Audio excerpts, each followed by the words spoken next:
What is up, everyone? All Barcelona fans and football fans. I'm back here again with an update video, and it's been a very interesting week, to say the least. Bit up and down.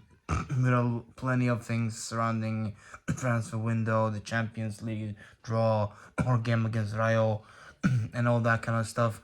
Uh, it's been very interesting. It's also has set up a lot of things. But let's just get into it. I'm gonna talk about those a few things there. We have a game tonight as well against Valladolid, So that's hopefully gonna also gonna be another win.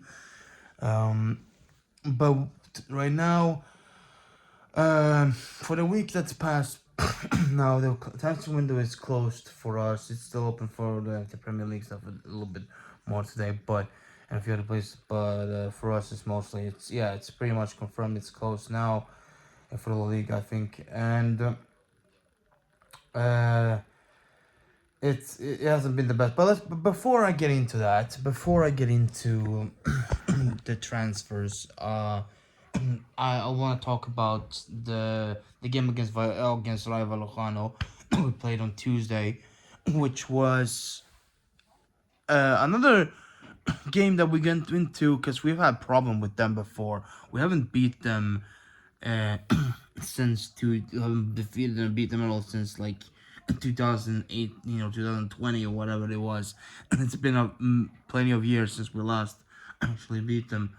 So it's been a lot of struggle there, like draws and a few draws and a loss there, or even at home. So it's been a bit up and down with that team and how they've been kind of tough to really break through and get down. But that changed. That changed on Tuesday as we did win in a very strong, good way, proper way, Of course, it wasn't all super easy, of course, but we still managed to find a way to get it done and to really bring in the win. Of course, we did concede first. Right, did score first, and it was kind of ugly as well. And it was just a silly mistake in the back, but I think Martin was the one who started. It was a little bit of a mistake to start there because it was a miscommunication thing, and one of the players he slots it and he shoots it in and past Ter Stegen, and yeah, at that point you would feel, oh no, it's gonna be another struggle again. But actually, after that, we did pick it up even more. We did start trying to create and do more good stuff, but like creating chances and coming into it a little bit more. But that first half was a bit of an up and down and wasn't really as we should have had it. But towards the end of it, we did start picking up pace a bit more. And then, getting into the second half, at once, Dani Olmo was subbed on pretty early, which was a good decision by Hansi Flick. And he came on, and he made an impact at once, created more speed and created more stuff up front. And soon enough, like maybe I don't know how long, and maybe what could it have been? 5 to 10, maybe 13, 15 minutes into the second half, somewhat early in the second half, we get the equalizer through Pedri, who gets played through very, very much beautifully as well. I remember who exactly was true, but we did. It was a very nice play through, and we got finally back into the game with. And it felt good. It felt deserved. And good. And of course, then after that, we kept pressing on, and then we got what we thought was the winning goal through Lewandowski. But as you know, with La Liga and with the referees once again, this time around, Sotogrado messing with us. He was just he's one of the worst referees I've ever seen. He comes in there and he just cancels that goal because of something that should not have been a foul. It was not even close to being that. It was just a stupid thing, and that goal was canceled, and like they try to screw us again. I'll talk a little bit more later. I'll come back to it because there were a few things in there that was more that happened as well, but just like last time. But now, um, we still kept pushing on. Despite that, we still kept pushing on, and a few minutes later, who else but the debutant boy, Dani Olmo, in his first game in Barcelona, in his debut, he scores a wonderful goal, assisted by Lamine Yamal, I believe, and yeah, we take the lead, and it was couldn't have been better. It was so wonderful uh, to see him come in and make such an impact. To know that this signing actually is giving something for to us, and I knew here that he would. I have a feeling because he's a good player. He's a good midfielder. He's very versatile and can play in many positions up front. But that night he played now in central offensive, like a mid or something like that. um, so it was subbed in for Ferran Torres. So before that, Rafinha played in that position, but Rafinha moved out to the other side, to the side. But wonderful, wonderful, wonderful. Such a good start from Dani Olmo. Such a great debut, and he scores a great goal that ends up being the winning goal. And yeah, after that, we don't suffer too much, but um, well, not towards the end at least. We step in and it gets a little bit nervy towards the end, and of course more bullshit happens, of course, and let's get to it. The address the elephant in the room here, really. The corrupt refereeing, the terrible refereeing in La Liga. And Sotogrado actually gives 10 minutes of extra time, 10 minutes of added time, of injury time. Absolutely insane. It should have been at least 5 to 6 at most, if even that. But 10, and on top of that, he has the balls to even fucking like. Sorry, I shouldn't. But he has the balls to even push it even more. He gets even added extra 2 to that as well towards the end. And even that wasn't just bad enough. Even that, like, okay, like, we've handled that stuff before. But what's the worst part is because of that shit, one of our youngsters had to push on even more. Our youngsters already tired, and we have to push on. We have to defend unnecessarily in a way. I'm sorry for that. It started raining like crazy outside. The weather has become shit now. Almost fall. Summer's almost over. But um, even with that, like, one of our youngsters, um, um, Mark Bernal, he went into a challenge versus a Rayo player, and sadly got a really, really bad injury. And it's only because of this, because of so much extra time he had to work even more. He risked that, and he did, and he got injured. And this is not a small injury, it's very much a very, very bad season-ending injury. Literally, it is, because he's gonna be out for nearly a year. It looks like it says 10 to 12 months.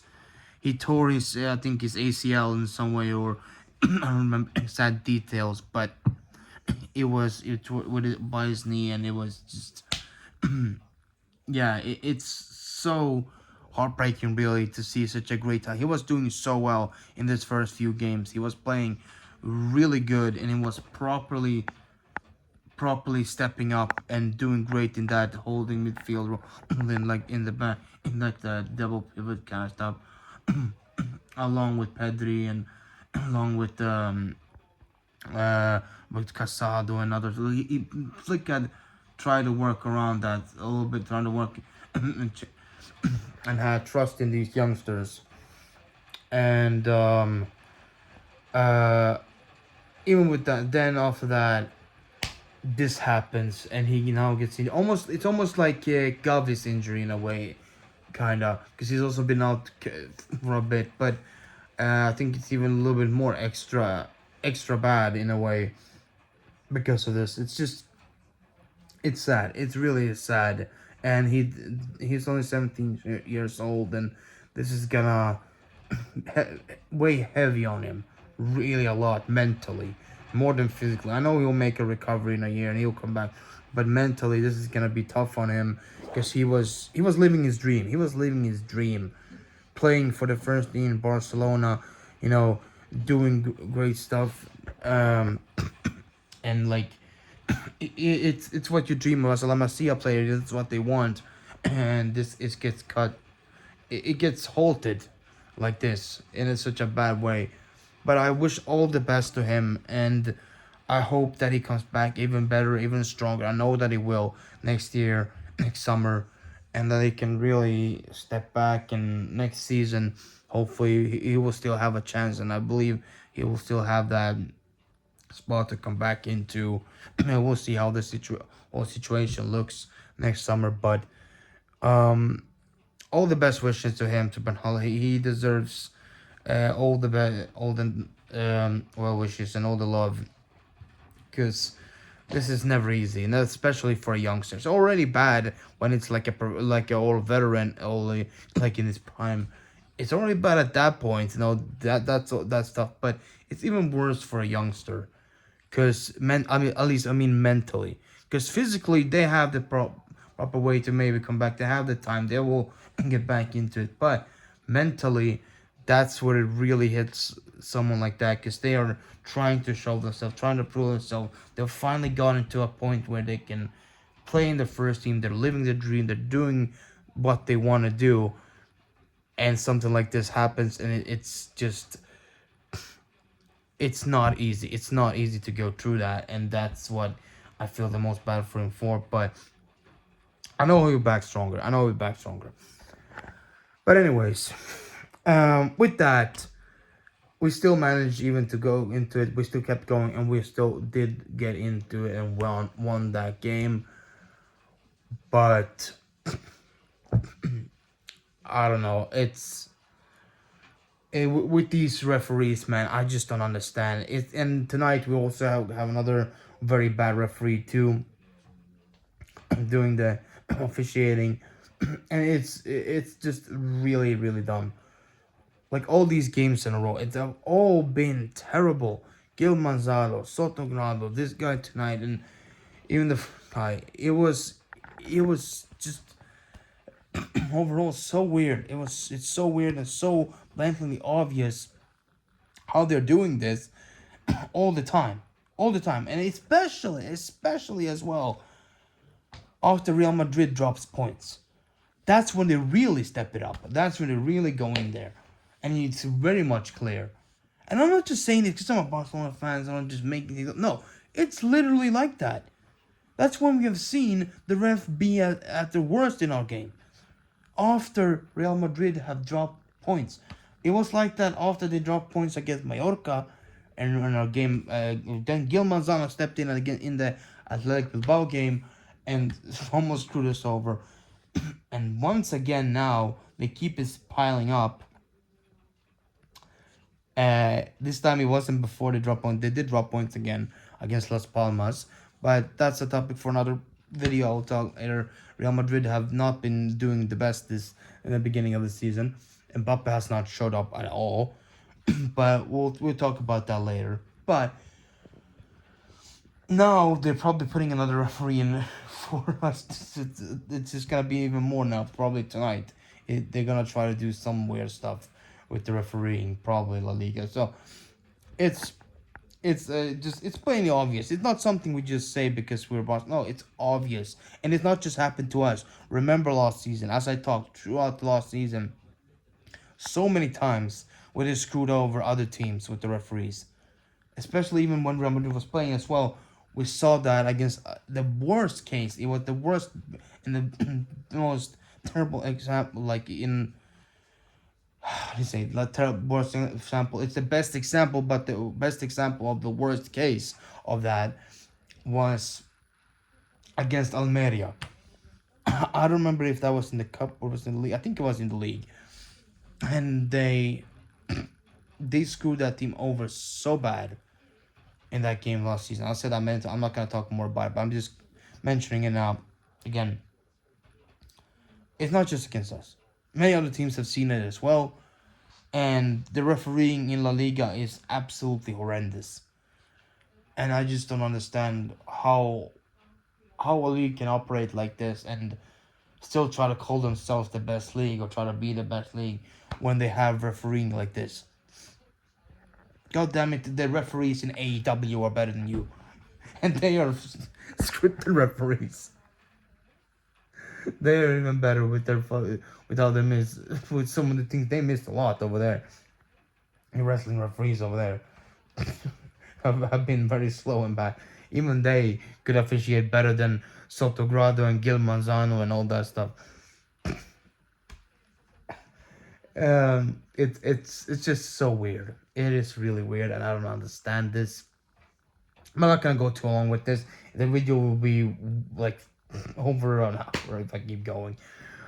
But despite that, we have been stepping in and we have been showing that we have the will and quality and that we have the mentality, something that we didn't show in like the last few seasons. I'm very happy about that. We kind of did when we won the league last time a couple of years ago, but with Chavez's first season, full season. But it wasn't still like this. It wasn't in the same way as this is now. Now we're really showing it.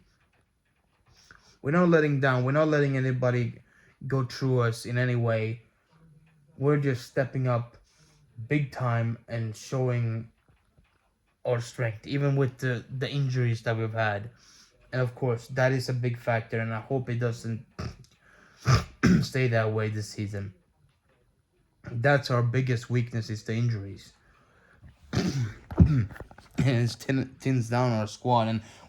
And now let's get into the transfers, of course, with the problems that we have, financial fair play problems, stuff, and trying to get back to the 1-1 rule. It's not been the best transfer window for us, sadly. The only ones we brought in is Dani Olmo and of course Pau Victor as well. But for the first team, we have brought in a few for the B team, but it should have been better. It should have been much better. We missed out on a minute. We missed out on, of course, on Nico Williams. Then, of course, Chiesa as well, who went to Liverpool instead. And we try to like entertain the idea of even trying to go for Leao, but that was never gonna happen. And then, of course, we had the whole thing now in the end with some of the things with Jonathan Tah from Bayern Munich, Bayer Leverkusen, and that didn't happen. There's a defender, and of course, we had a few other things like with potential, maybe even a loan deal for Rabiot, or maybe or something else like that, and a couple other players. It just nothing materialized, and it didn't really work out that way. So we are in the position that we are right now with the team that we have. But Flick has a good mentality, and he works with what he has, and he has done a great job so far. And I hope that he keeps going with that. And hopefully soon, when Gavi comes back, when Fati comes back, and then eventually we'll see what happens with the Frankie de Jong, if he's gonna have to have a surgery or not, if he's gonna come back after a short break or not. We'll see.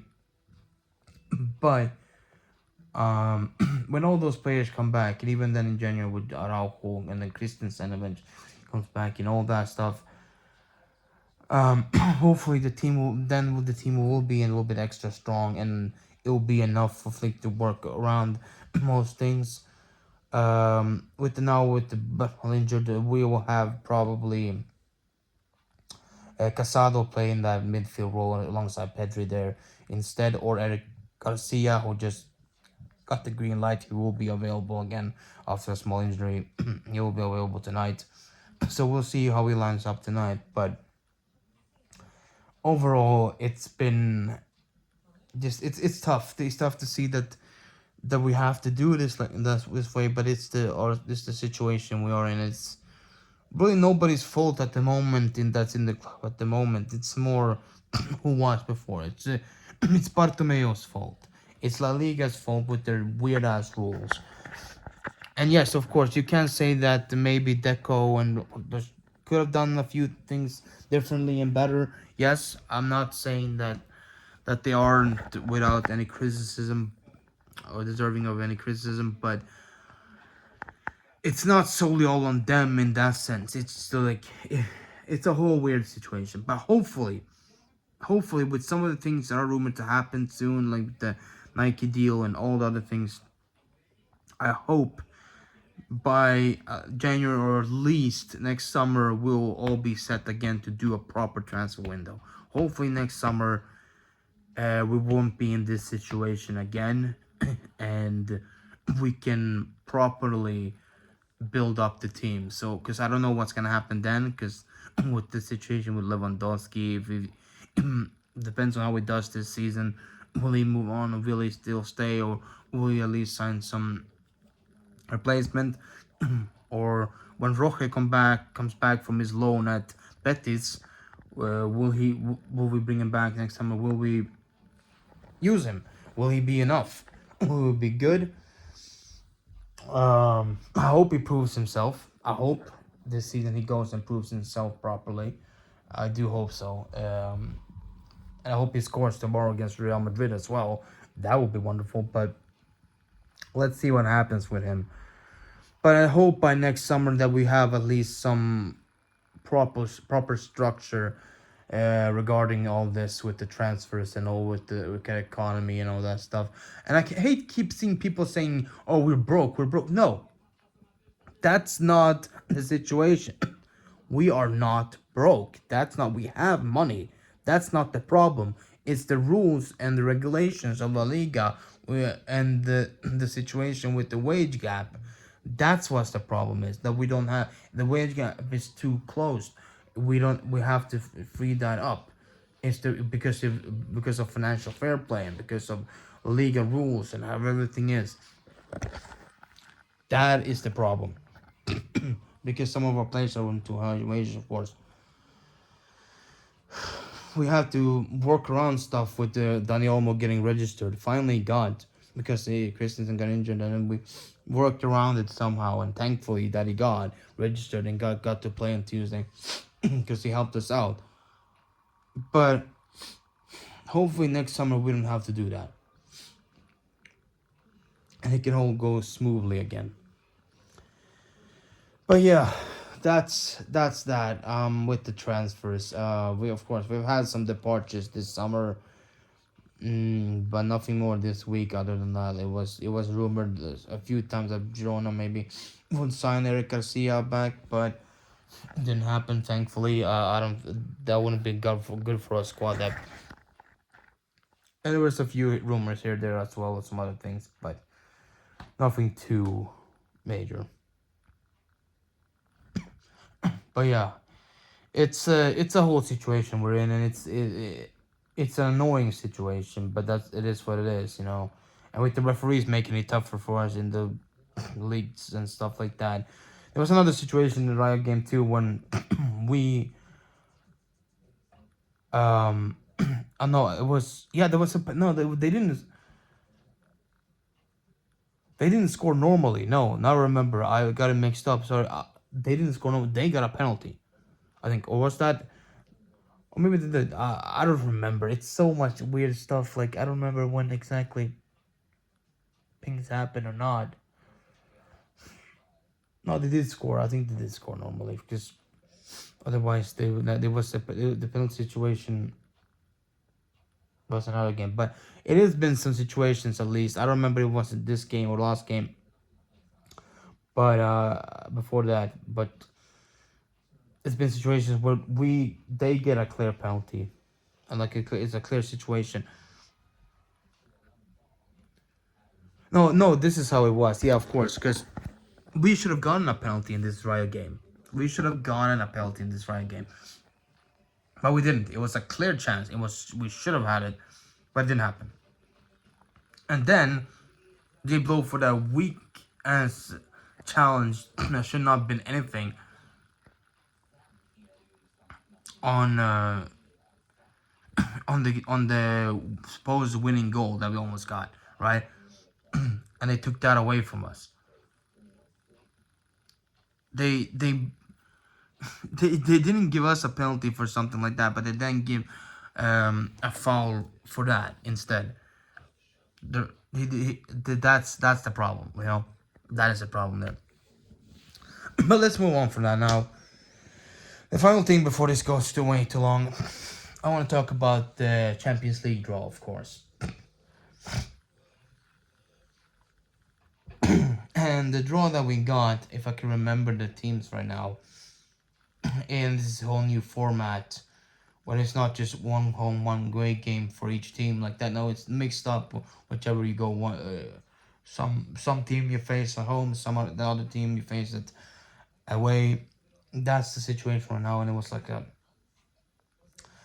draw that was like just random. And I'm not gonna go through everybody else's. You know, I've posted it on my Instagram account. Probably I'll post everything there. But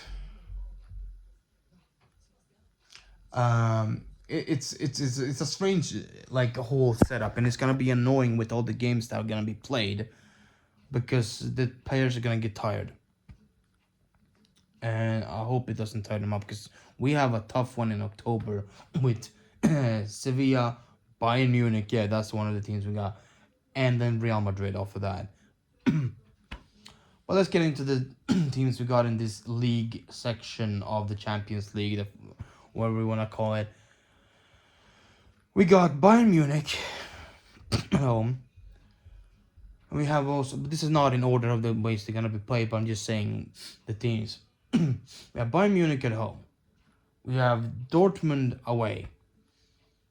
We have Benfica away, I believe. We have Atalanta at home. Stade Brest, I believe, at home. Then and what else? What else? What was it? Red Star Belgrade. I believe that if you call it that, it's Crvena Zvezda. The Serbians at away. We have them away, and of course we have Monaco away. Hopefully that's the first game that's gonna be played at the 19th of September. Hopefully we can get revenge for the Gambit over there, but we'll see. And finally, we have Young Boys at home as well. I think those are everybody. Oh, that's all of them. I don't think I missed anybody. I think that's all of them. But that's kind of the teams that we will be facing. So some away, some at home. I'm glad that Bayern is at home. I am glad for that. That we can play them at home. They're not as strong this season as they were previous seasons with Company. He's not that confident of a coach, so we'll see how that pans out. But I think the most offense one, atmosphere wise at least, will be Dortmund's, of course, their stadium. Um, that's gonna be a talk. Their stadium is cooking every time, like with their fans there and with the atmosphere. It's always a lot of atmosphere. um, so that's gonna be the biggest challenge. But we've done it before. Even if we just get a draw there, I'll be okay with it. Because we've done that before. We've gone there. We got a draw there. I don't think we have lost over there so far in the last few years when we faced them. I think it's been like 2-3 times we've faced them. So I think it can be done. this whole group, this whole stage is gonna be challenging, of course. No, nothing is really easy, but I think it definitely is not the worst draw we could have gotten. I think it's good. The toughest two opponents are Dortmund and Bayern. Real Madrid also got Dortmund too, but they're facing them at home. Uh, just the same week there was we faced Bayern at home. So um, just before just before the Clasico. But overall, I think this is doable. I think this league stage of the Champions League is doable. We can do it. We can get into one of the top spots for sure. In those all those eight. I think Atalanta, that should be a win. Young Boys for sure should be a win. Even Stade should be a win. Even Benfica can be tough, but we should still be able to do it. Monaco as well. Same thing there, same situation. Um, and Red Star Belgrade as well should be on paper. All those the small teams, it should be a win. All those should be wins. Should be 3 points set there. So I hope that we can manage it. Hope we don't get any injuries. That's gonna be the worst part. So just don't get any injuries. Hopefully the team is fully fit. If we are, and if we play like we have been this so far this month, I think we can get through that fairly well and go to the next stage of the Champions League. This stage ends in January, by the end of January, 29th of January, and the last game will be against Atalanta. So that's at home. I think that's at home, right? Or maybe it's away. I don't remember. But anyway, the last game is I think yeah, it's at home. It's at home, and we could potentially, if it's done enough by that point, potentially play that at the Camp Nou if that's allowed. I don't know the rules if you can change stadium or not, but if it is, we potentially could. But we'll see about that. But